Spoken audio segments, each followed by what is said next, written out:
Hi, this is David Miller, and I'm here with a mini lecture to take us from Jane Austen to Charles Dickens. From Shakespeare in 1595 to Austen in 1813 is a leap of more than 200 years. The leap from Austen to Dickens is much shorter, more of a bounce. Dickens was born in 1812, while Austen was working out the final revisions to Pride and Prejudice. He published Great Expectations in 1860 and 61. Not quite 50 years later. The differences between the two are considerable. Jane Austen's fiction does not explore the lives of servants, children, criminals, common laborers, or the poor. The motives of her characters may be misjudged, but when they are, the error is corrected. Guilt and shame are social matters tied to reputation and rational judgment, not, as in Dickens, mysterious or unknowable depths of the psyche. Austen's scenes are not set in lurid, bleak, harsh, filthy, or disgusting places.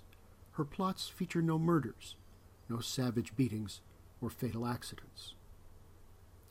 When we talked about distance in Pride and Prejudice, you recall that I mentioned the greater freedom of movement men traditionally enjoyed. Jane Austen traveled little.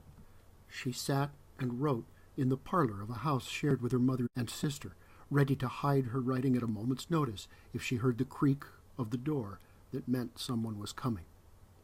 Dickens was deeply restless. He traveled ceaselessly to France, to Italy, to other parts of Europe, to America. He needed change and diversion, needed to live in a city like London or Paris. When he was in the city, he walked the streets at night, an experience you can't imagine Jane Austen having. This is a sample entry from Peter Ackroyd's biography of Dickens. 1856, a year before his life was irrevocably to change, 14 years before his death, a year of restlessness, a year of continual movement from place to place. Dickens's plan was to stay in Paris until May and then move on for the summer to Boulogne. He liked to walk still. Walk endlessly. He walked the old walls of Paris, and at night he used to wander into strange places. Dickens's novels reflect this restless energy. Unlike Austen's fiction, resolutely limited to a few country neighborhoods, Dickens's novels, like their author, cover a lot of ground. They often dwell in the city, moving with ease from the splendid rooms of great houses to the stinking cul-de-sacs of the most wretched poverty. They walk the night and wander into strange places. Dickens and Austen are great comic stylists, both gifted with a sharp sense of irony and a keen eye for the peculiarities of human speech and behavior, and yet their styles could hardly be more different. Austen's narrator may not be recognizable as male or female, lawyer or landowner, urban or rural. But one thing about this narrator is clear.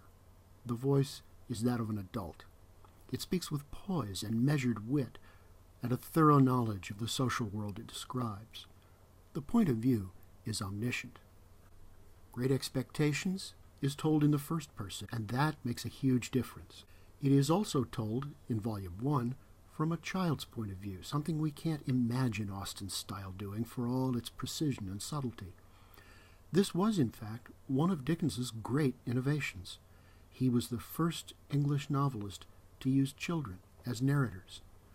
Not the first to feature a child as the main character of a story, but the first to tell the story from the child's point of view. The first time Dickens tried this, in a section of the novel Dombey and Son, his letters show that he was quite conscious of experimenting with something new to English fiction. He didn't use first-person narration, not that time. Instead, he used what is called free and direct discourse, a technique by which the narrator enters into the thoughts of a character and begins telling the story from that character's point of view, but without actually using the character's own voice to do it. By the time he was writing Great Expectations, almost 20 years later, he was confident enough not only to adopt the child's point of view, but to do so in the first person. The novel begins as its protagonist names himself. Born Philip Pirrip, he cannot pronounce the name, which comes out simply as Pip. like the sound of a baby bird asking for food. This infantile act of self-naming replaces both the family name and what is called the given or Christian name. And in this way, it emphasizes the orphan's break with any idea of lineage. Next time, we'll get started with a close look at the novel's opening scene.